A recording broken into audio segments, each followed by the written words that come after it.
Hello everybody!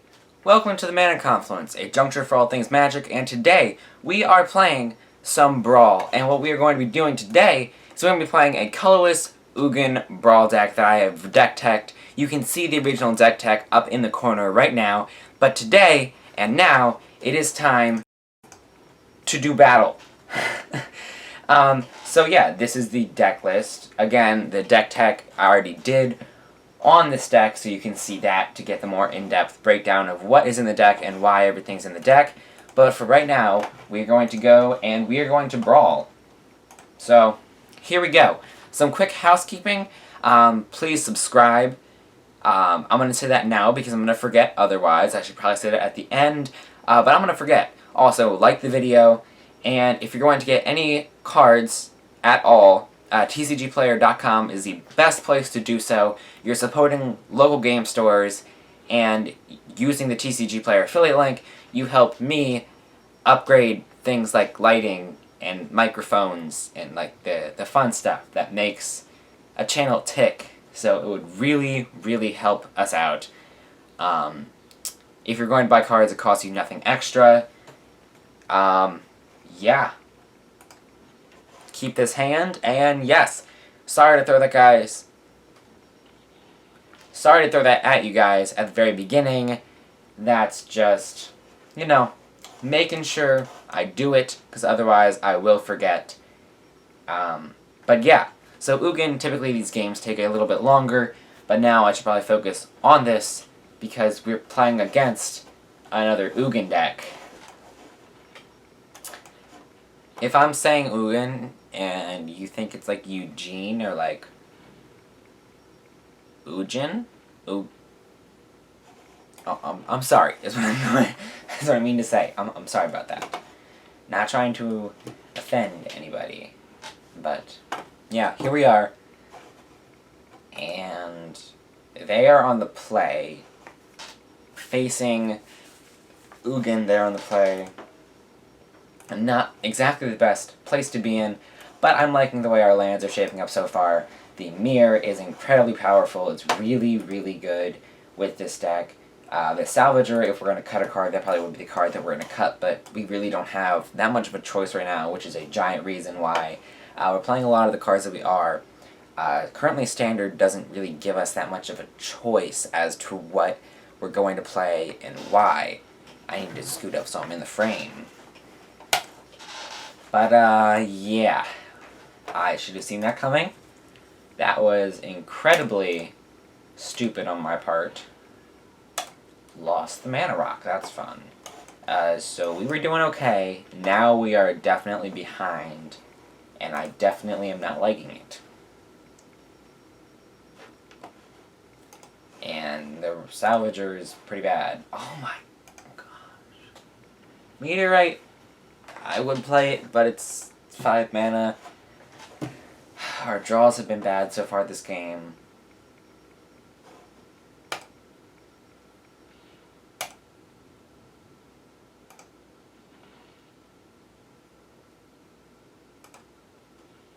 Alright.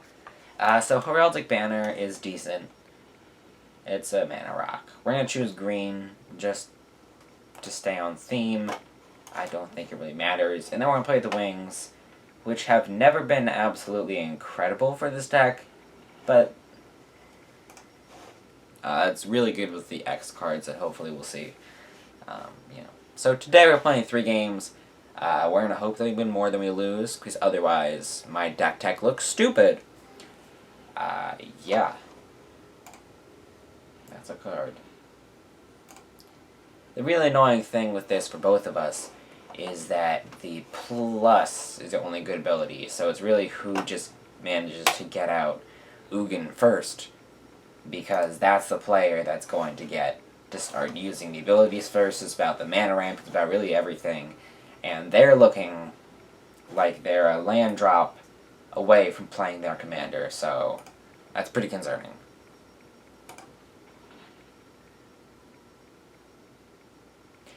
Definitely want something that can give us a little bit of card draw. Ramp would be really, really appreciated. Creature with toughness 3 or less is kind of irrelevant.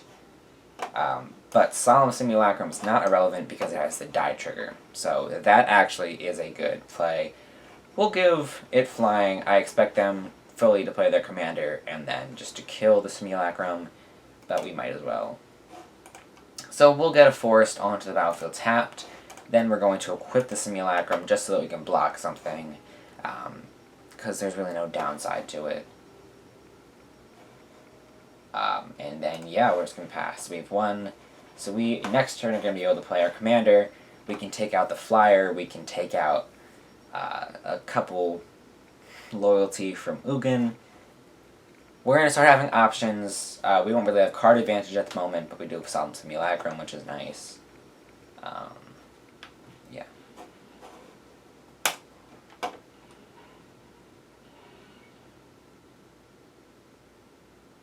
Yep.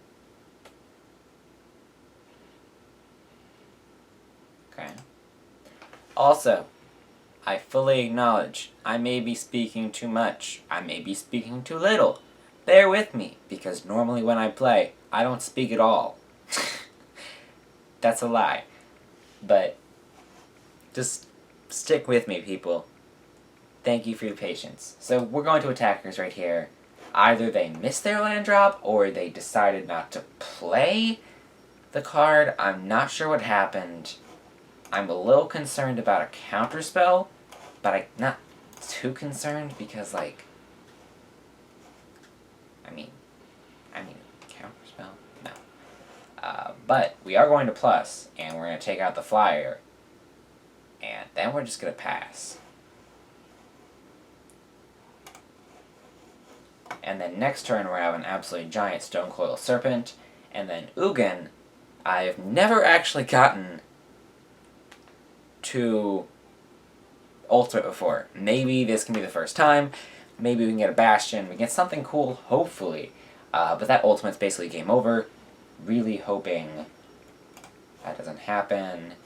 And it's not untapping, but it's not tapped. I think they thought it tapped it. So yeah. But we can 6, 7, 8, 9. We can Stone Coil Serpent for 10, I believe. So I think they'll kill my Simulacrum. I think. Yep, I'm down with that. So I draw a card. Yep. Ooh, Labyrinth is very, very powerful in this deck. So we can kill the Farfinder, or we can just kill the Planeswalker. Not kill the Planeswalker, we can do damage to the Planeswalker. I'm probably going to do damage to the Planeswalker just because they have more loyalty than we do at the moment. Okay, so Labyrinth of Scophos. I think we're going to go, so that's 1, 2, 3, 4, 10. So we're going to go Stone Coil Serpent for 10. Wait, cancel. Nope. Okay, we're good. I was thinking for a second that they could just -0 and exile it, but they can't. Because Ugin only exiles something that is colored, which is why it's such a powerful commander. I'm being a little goofy. I'm going to plus, and I'm going to do the damage to their Walker. Alright, so Soul Guide Lantern. We're going to exile a card from our graveyard, probably the Simulacrum, because it's the best if we bring it back. Okay. Card advantage. So our Planeswalker is big enough to ultimate, depending on what they do. My guess is probably it's going to be a +2, targeting our Planeswalker, making sure that it can't ultimate, which then effectively brings it down to where it was at the start. But what we can do is probably take out their Planeswalker or make it so little that it's largely irrelevant. But is there a point to that? Maybe, maybe not. So, I'm going to go to combat, and I'm just going to attack their Walker. Because right now, I'd rather just make them waste a turn.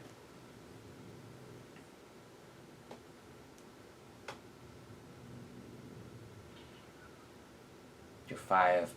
Yeah, alright, so that kills their creature. And then is going to do 5 to Ugin, making Ugin a 3, meaning I can then +2 and do 3 damage to it.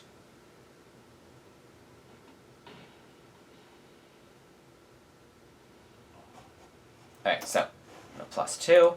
I'm going to get rid of their Planeswalker, which, yes, they can replay it, but at least it makes them use their mana, makes their Planeswalker more expensive, so it makes more sense for them to actually play it. So, we need 4 mana essentially for that, and we have 6, 7, 8, 9, 10, 11 mana. So that works. We can play everything. Play the Suit, play the Overseer, and then hold up mana to either activate Scophos, or we can activate the Bonder's Enclave to start drawing some cards, replenish our hand, and then we have an Ugin down. They wasted an entire turn to play theirs. They can plus probably get rid of the Shambling Suit, or do damage to ours, but we can just kill it again. So, still feeling pretty good, because our Planeswalker now, it's still a 9, so if we +2, get rid of theirs, they won't have the mana. So, again, feeling good. So we can either trade right here, or, okay, I'm going to trade, because then I can guarantee that I'm going to kill Ugin. The Overseer would have been really, really good, but I actually prefer a card over the Overseer right here, just because of the card advantage situation. So, long story short, drawing a card, and then going to my turn. So, I'm going to go next. So we could do 10 damage to them, which is obviously very powerful, but I would rather guarantee an ultimate of our boy. So I'm going to +2. I'll do 3 damage to them.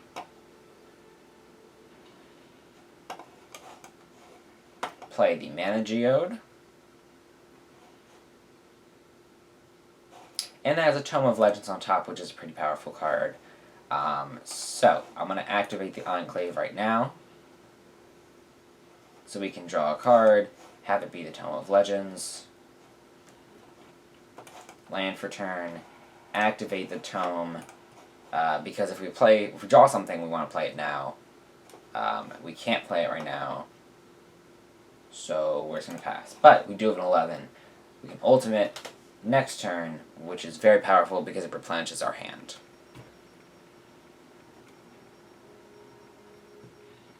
Yay! Okay, so since we could ultimate, they decided enough was enough, and that is game 1. So we have emerged victorious game 1, moving on to game 2.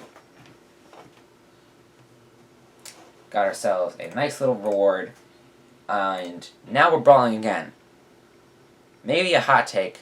Maybe I'm being misinformed. I do think that if Brawl is going to be a permanent format, it should count as a constructed format, because I'm, like, constructing my deck. But that's my opinion. It's not like that. I can't change that myself. But it is what it is. And, oh my...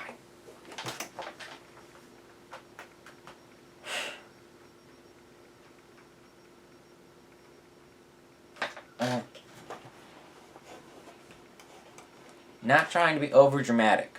Not trying to keep going on and on. I feel like I'm talking way too much.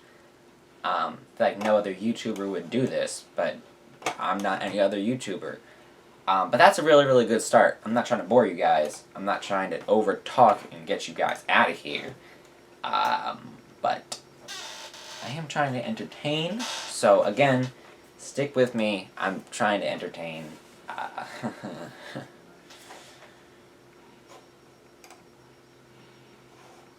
Okay.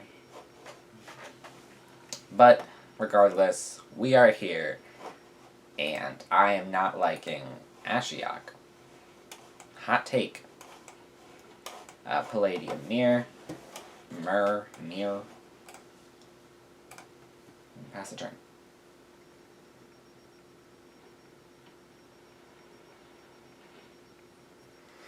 So once again, losing 4 cards out of the library.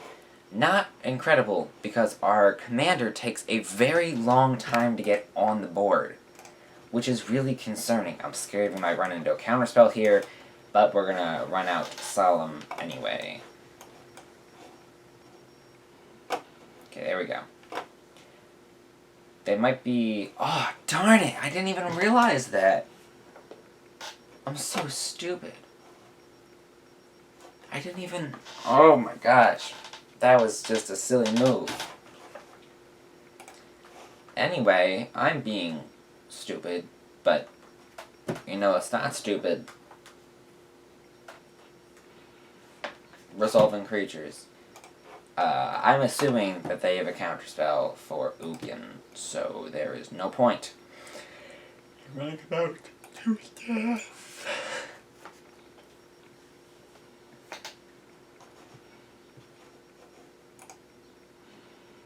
Okay, so we lost another 4 cards. Karn, the Great Creator, if it's not exiled already, is going to become incredibly powerful here. Just bringing stuff back from exile seems really, really good. So let's go Spinning Wheel, see if it resolves. Let's go Mystic Forge, see if that resolves. They definitely have a counterspell. Definitely have a counterspell. Yep. I feel like they're still waiting to counter other stuff, though. So we're going to go for lethal at Ashiok. Make them replay it, because if they want to replay it, then they can't counter something. And if we draw a land, then we can play our commander. Which is cool.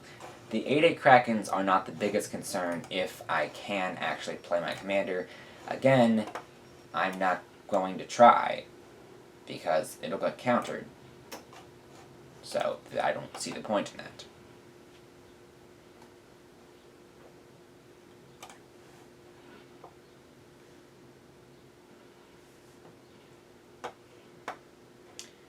We'll go Serpent for 6 and see what happens.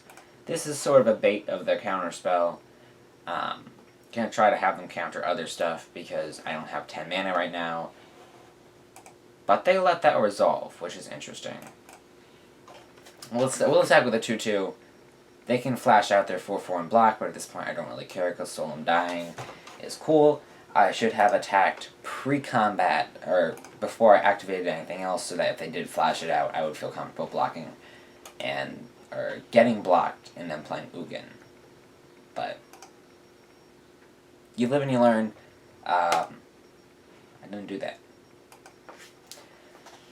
But Ugin definitely right now is really, really important to get on the battlefield, because that -4 can take care of the Sphinx. It can take care of Leyline of Anticipation, and it can take care of Ominous Seas, which is very, very important. Because it makes them lose their flash, their flyer, and it makes them lose their ability to get all the stuff. So, first, before we do anything else, play a land, attack with the Serpent, see what they do.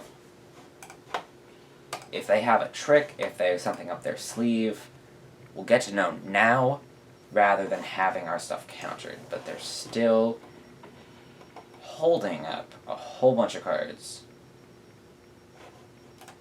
Activate Tome of Legends. I really don't want to have my commander countered.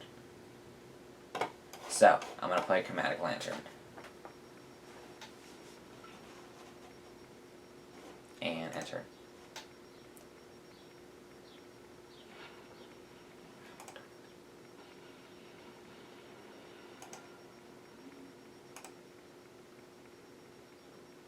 My hope is for every turn, my hope is that they stop playing stuff in order to counter my Ugin. I don't think it's going to happen, though. I think I'm kind of fighting a battle that I cannot win.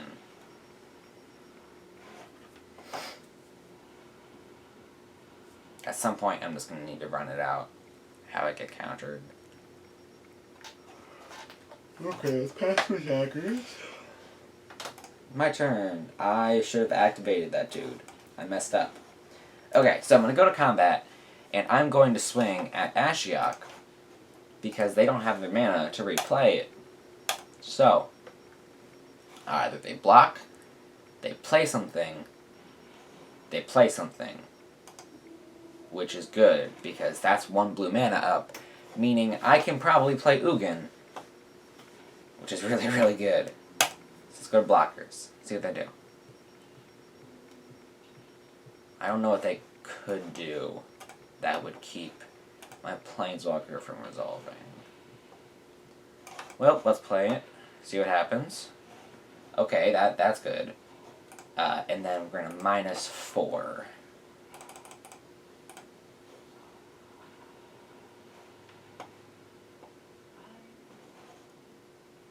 So we should have tapped differently, because then we could have played the Servant and gotten the addendum. Adamant. Can't speak. But there we go. Got him. That's 2 in a row, so guess I will post it. But final match. So hopefully we can do 3 matches in like less than half an hour. Would be insane. Last video, if you saw the Heliod, I don't know. That took forever. That was one of the longest games in there. It was like a 45-minute game that I played. It was insane. It was one of the most lengthy, like, just games I've ever played. It was crazy. But anyway, Bag of Holding.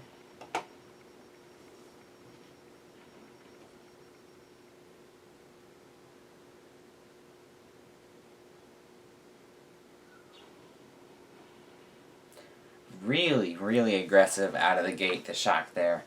I don't know, maybe I think they're going to try to just kill me before I can even play things. Because obviously that would make sense when I am playing the Ugin deck that exiles all their creatures once I hit 8 mana. So Firemind Vessel is incredibly important in this game, because the Firemind Vessel is what's going to be with the Manifold key, not the Voltaic key. That's what I said in the deck tech, as I goofed. That's what's going to be getting a bunch of mana. So Spinning Wheel, also very, very important. So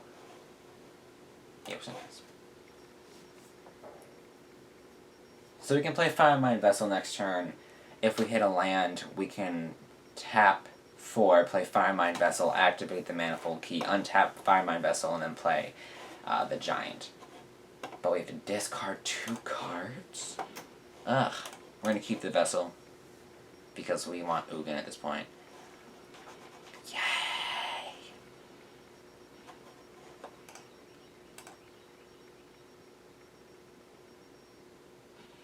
They're saying oops, but, I mean, quite honestly, didn't mess up. You played that well. Okay, so Firemind Vessel. Activate to untap another target artifact. Activate the Bag of Holding now, because I'm going to forget, because I'm bad at remembering. Discard that. It goes under the Bag of Holding. Smart. Next turn, I can play Ugin. And that should probably be the beginning of the end, because I can either plus and start taking out their creatures, or I can just minus and then exile their creatures, depending on which one I think is better. Because commanders do die now, so I'm going to have to deal with 1 damage if I do have it die. But given that they just played that, I'm probably going to play Ugin and then -4 next turn. So we are at 10, but we're going to have a very commanding board state. So it's a trade-off.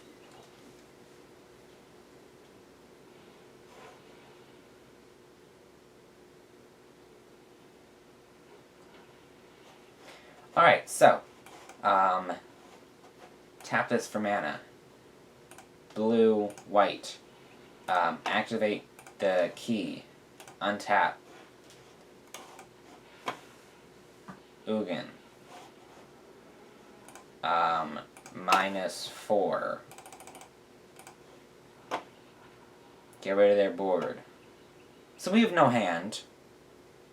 but we do have a very souped up bag of holding at the moment. So we'll see what they do. We are at 10. That's risky. That's not the optimal place to be in, obviously. But with Ugin on the board, he's at 3, but he's still there. It can be very... This could work. This could work. Because anything they play is going to have enough toughness.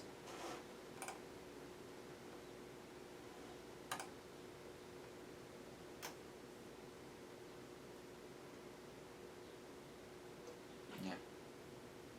So probably trying to find out if there's a actually decent line of play here. I personally don't think there is, because Judith is just going to die. So, yeah, we're just going to +2, kill Judith. Judith can do 1 damage to Ugin.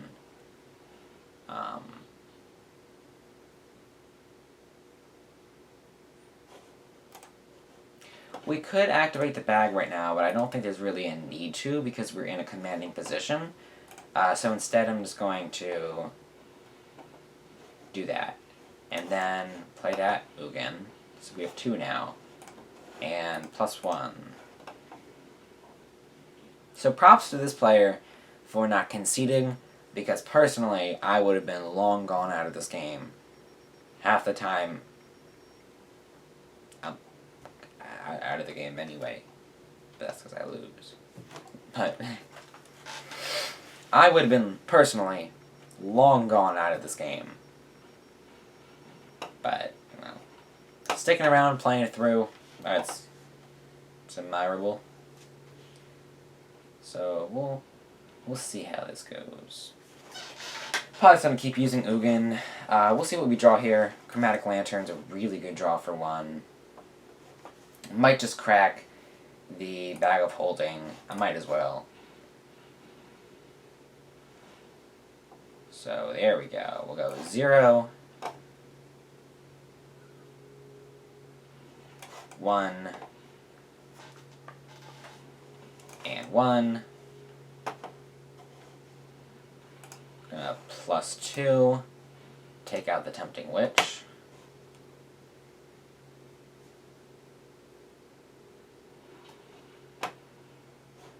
Land for turn. +1. Get a card.